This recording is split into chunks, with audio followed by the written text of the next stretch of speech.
With Spider-Man Homecoming just around the corner, we can't help but address one of our favorite things about this movie so far, the amazing team-up. Tony Stark, aka Iron Man, is teaming up with our favorite neighborhood Spider-Man. We can't help but think of all the cool future team-ups that might occur. Wouldn't it be cool if Iron Man and Spider-Man continued to team up? We've got good news. If you want to find out more about Iron Man and Spider-Man team-ups, watch our video. Before we get started, make sure to click that subscribe button to join the CBR notification squad. You ever been to Germany?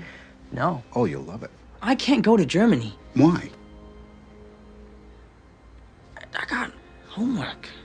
I'm gonna pretend you didn't say it. Marvel Team Up number 72. You'll be happy to hear that 5 years after their first spotlight, Spider-Man and Iron Man once again joined forces in the pages of Marvel Team Up. The 1978 issue number 72, written by Bill Mantlo and drawn by Jim Mooney, paired the two heroes off against the Wraith and Iron Man rogue Whiplash. The story picked up on some plot threads Mantlo had laid out a number of issues prior. The story involves some Spider-Man supporting characters, Jean DeWolf and her brother, the villainous Wraith. Sounds like a pretty action-packed story, doesn't it? Wraith and Whiplash got hired by the Magia crime family to take out the two Avengers. Sounds like a solid plan, but instead of taking anyone out, they spend the whole issue arguing over who's going to run point on the mission.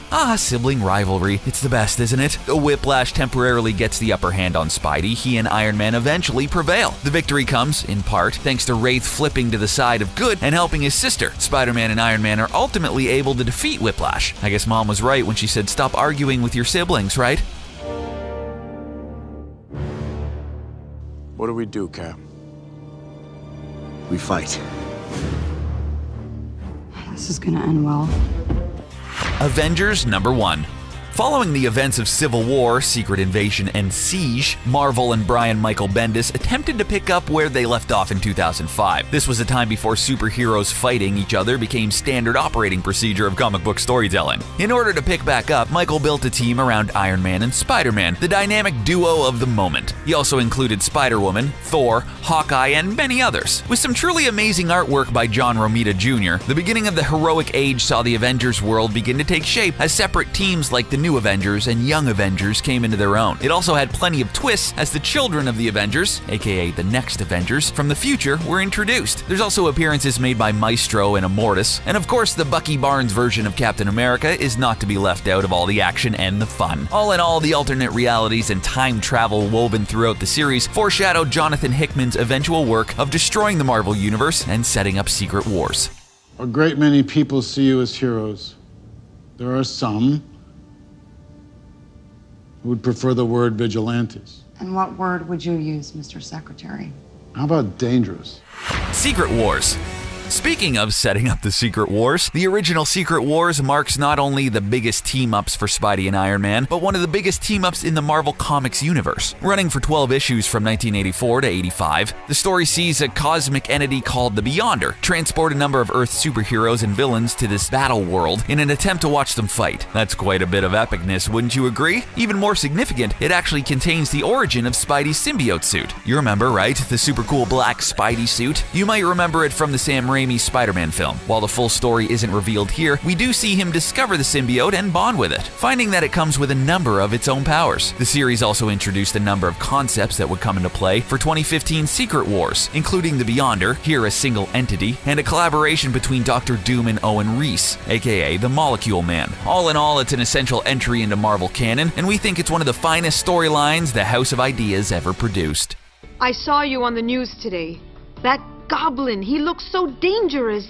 You know I have to do this. It's kind of my responsibility.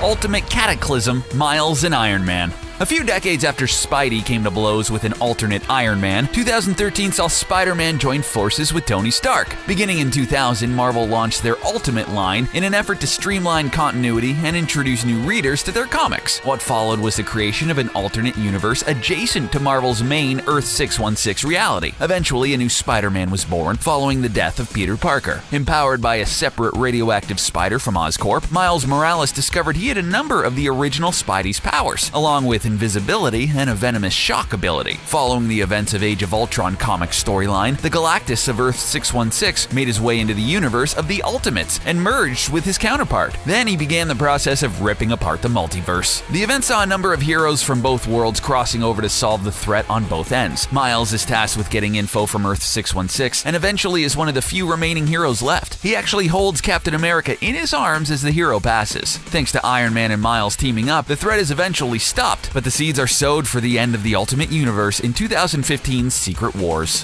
What if there's somewhere we need to go and they don't let us? We may not be perfect, but the safest hands are still our own. If we don't do this now, it's going to be done to us later. Avengers number 314 through 318.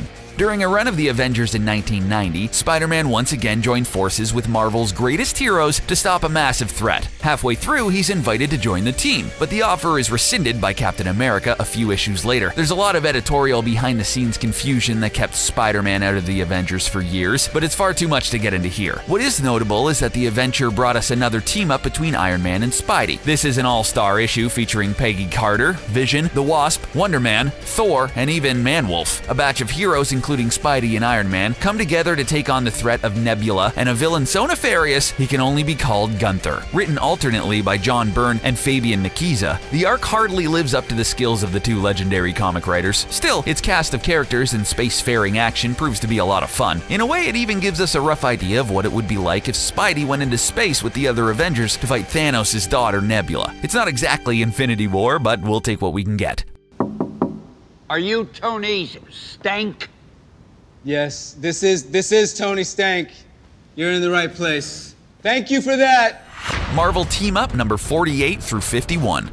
2 years before Spider-Man, Iron Man, and Captain DeWolf teamed up against the Wraith and Whiplash, the trio first learned of Brian DeWolf's alter ego when both siblings were introduced in 1976's Marvel Team Up number 48. The arc, which ran for 4 issues, is significant not only for the Spidey and Iron Man team-up, but because it also marked the debut of Captain DeWolf. Quite an important moment if we do say so ourselves. After the two heroes almost get into an altercation at a graveyard over a recent bombing of Stark facility, DeWolf intercedes and let them know the real score. Later in the story, they try to prove Brian's innocence during a trial, that he's being mind-controlled himself by the DeWolf's evil patriarch. So much family drama. It's a whole lot of nuttiness for sure, but in the end, it's a fun ride.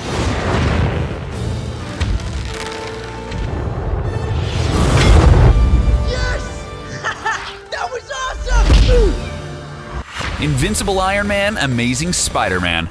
Peter Parker and Tony Stark are both geeky loudmouths with more than a bit of an ego, so naturally they won't always get along. It happens to even the best of friends. While Tony is generally the one pegged for being full of himself, Peter's sense of self-worth gets inflated plenty too. In between all those bouts of self-recrimination, of course. Thanks to Secret Wars rebooting the Marvel Universe in 2015, those traits haven't changed much. Starting with last year's new Invincible Iron Man run, we see a number of Peter Parker supporting characters make their way into the Iron Man title. Mary Jane Watson begins working with Tony. Then Spidey is called in to help Iron Man in Tokyo after Rhodey gets kidnapped. This renewed sense of working together doesn't last forever though, as this year's Amazing Spider-Man number 13 once again pits the two against each other. But is it mind control? Shape-shifting Skrulls? Nope, they just get in a fight over who's the better company. Stark has had a long run with his own enterprise, but recent years have seen Peter finally use his brains to make money. After Iron Man makes a crack about Peter's company, Spidey hits him in the face, kicking off a full-on brawl between the two heroes. Turns out super team-ups aren't always smooth sailing. Under ruse!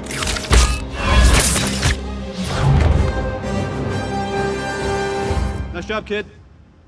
Thanks. Marvel Team Up number 9 through 11. Beginning in the early 70s, Marvel Comics initiated their appropriately named Marvel Team Up book. The comic allowed the publisher to pair together various heroes outside of their solo adventures and work with the Avengers. For 1973's The Tomorrow War, Marvel finally brought together two of their biggest heroes, Spider-Man and Iron Man. Starting with issue 9, the 3-part story saw Peter and Tony join forces to save the rest of the Avengers from Kang the Conqueror. As they begin their quest, they encounter Zarko the Tomorrow Man. Claiming they have a mutual enemy in Kang, Spidey and Iron Man help clear a path through Kang's forces. They realize Zarko's plan involves not only fighting Kang, but detonating a number of time bombs all over the US. Black Bolt is able to stop Kang and the whole team captures Zarko. Of course, the Kang they were fighting turns out to have just been a robot. I admire anyone who dresses up as their favorite animal. Better still, you can fly.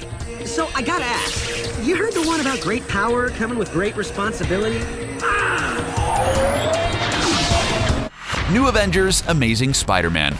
The lineup and popularity of the Avengers has changed a number of times over its 5 decades of existence. In 2005, it wasn't quite the juggernaut it is today, or was in its heyday, but Marvel had a plan, and what a plan it was. Enlisting Brian Michael Bendis to form a new team, the publisher made vows to add big names like Wolverine and Spider-Man to the roster. The story revolves around a power outage instigated by Electro that leads to a number of supervillains from the raft making their escape. Sounds like a job for some of our favorite heroes. Captain America eventually rounds up all the heroes who helped stop the threat by forming a new Avengers team around them. Meanwhile, the Amazing Spider-Man arc of the time had recently left Peter Parker and his family without a home. Spidey and Iron Man spend the next couple years bonding over science and crime fighting, and Tony even provides the Parkers with a place to live. All this leads to the creation of one of Spidey's most famous suits, the Iron Spider armor designed by Stark. Sadly, the end of the friendship and the costume was just around the corner. I had to forge a new suit of armor with a metal that doesn't exist in this dimension, that you've never even seen before.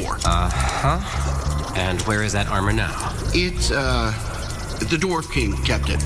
It was part of the deal I made with him for helping me. Marvel Team Up number 110. By now, it should be no surprise that a majority of the collaborations between Spider-Man and Iron Man take place within the pages of Marvel Team Up. Their final one on our list comes from issue 110 in 1981. Mostly written and drawn by veteran comic book creator Herb Trimpe, the issue finds Iron Man and Spider-Man on the trail of the one-shot villain named Magma. Given his name, it should come as no surprise that the baddie can naturally be found deep within the Earth's crust. As you can probably imagine, it's very hot. But how can two above-ground heroes like Spidey and Tony possibly confront him in his own domain? With the help of a giant drill tank, of course. Thanks to Tony's ingenuity, the two heroes are able to burrow down underground and come face to face with Magma so they can get his backstory. As it turns out, his wife was killed in a car accident when Magma swerved off a cliff to avoid some environmental protesters. Heavy-handed to the max, Magma wants to repay the favor by destroying all of New York City with a massive volcano. We don't think this is what they mean by global warming destroying Earth.